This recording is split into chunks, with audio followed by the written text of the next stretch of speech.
Ok, on a vu la définition du marketing et je vous ai dit, la définition du marketing, c'est aussi, donc c'est l'art de créer le besoin. Je vous renvoie vers la vidéo précédente. Mais surtout, on a vu que dans le marketing, il y avait une grosse partie qui était afficher le bon message devant la bonne personne. Et tout le sujet, c'est de créer le bon message. Parce que choisir une personne, c'est facile. Enfin, choisir un avatar cible, c'est facile. Mais créer un bon message, c'est compliqué.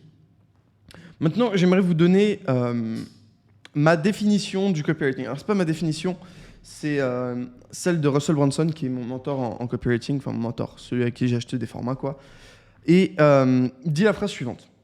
Il dit, le copywriting, il dit pas c'est cette définition arrêtée, mais c'est ce qu'il pense.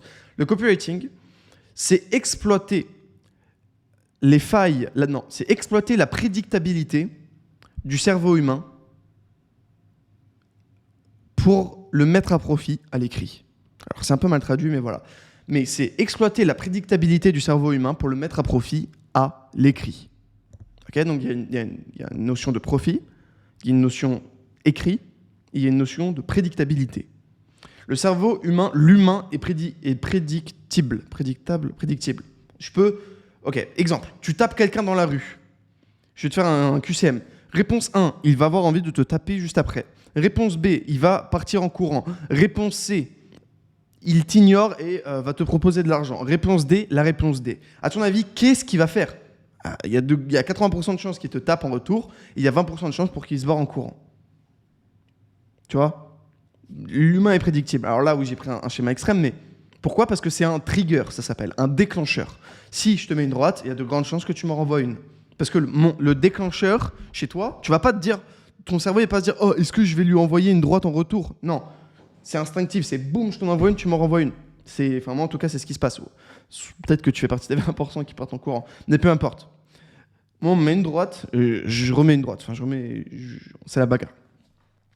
Donc voilà, parce que le déclencheur, c'est ça. Et c'est pas le cerveau réfléchi, système 2, du cerveau humain qui est en mode on m'a mis une droite, laisse-moi analyser la situation. Non, t'es en mode on me met une droite, je réagis instantanément. Ok ? Et ça, c'est des bugs dans le cerveau humain.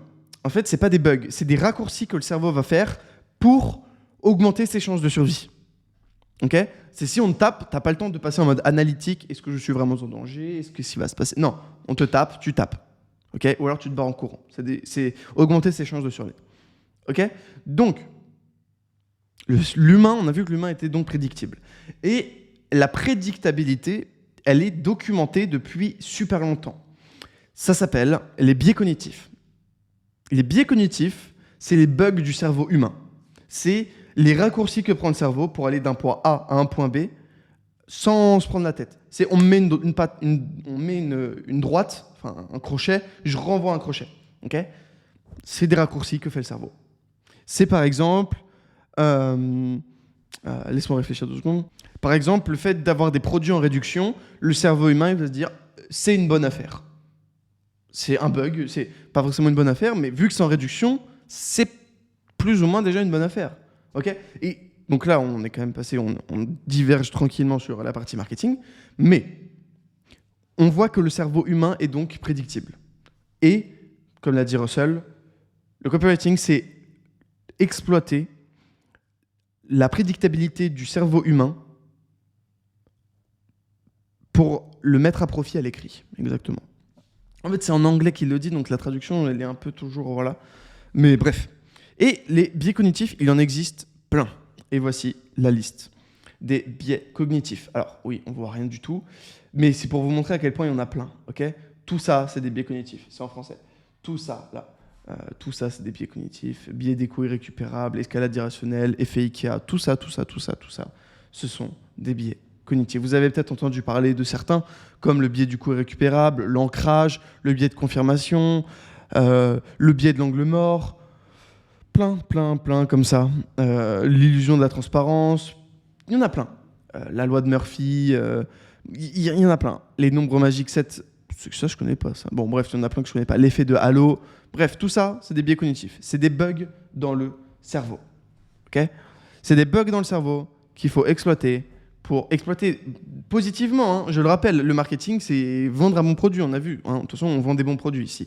C'est vendre des bons produits. Mais bon, ça peut être aussi utilisé du côté dark side, il faut en être conscient. Si tu exploites la prédictabilité du cerveau humain, ça peut être aussi, par exemple, je vais donner un exemple totalement neutre. Je n'ai rien à voir avec cette histoire, ok, que ce soit bien clair. Ça peut être comme, par exemple, envoyer des soldats à la guerre. On en pense ce qu'on veut. On a forcément... Enfin voilà. Envoyer des soldats à la guerre, dans certaines situations, c'est peut-être quelque chose de good. Dans d'autres situations, c'est peut-être quelque chose de pas good. Quoi qu'il en est, c'est exploiter la prédictabilité du cerveau humain. Parce que tu peux pas dire à un humain, va mourir pour ton pays, si... Enfin, c'est aller à contre-courant de la nature humaine. Va mourir, hop, au revoir, va mourir. Non, tu dois mettre le bon message. Ok ? Donc, nous, on va l'utiliser évidemment du côté bon de la force, pardon.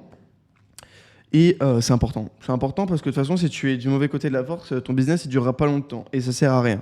Hein, tu vas te faire chier à faire un business pour qu'en 6 mois, il n'y ait plus rien, que tu fasses sauter tes processus de paiement. Pareil en emailing, tu ne puisses rien faire. Ok, c'est relou. Okay, si même tu n'as pas la notion de tout ça, pour ton bien, fais des bons produits et délivre ce que tu proposes.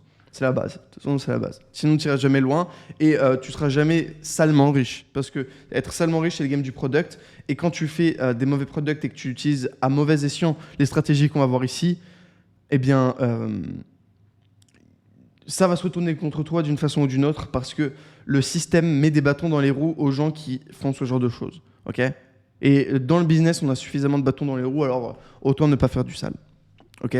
Donc, voilà, on va commencer... On va faire une petite overview des biais cognitifs.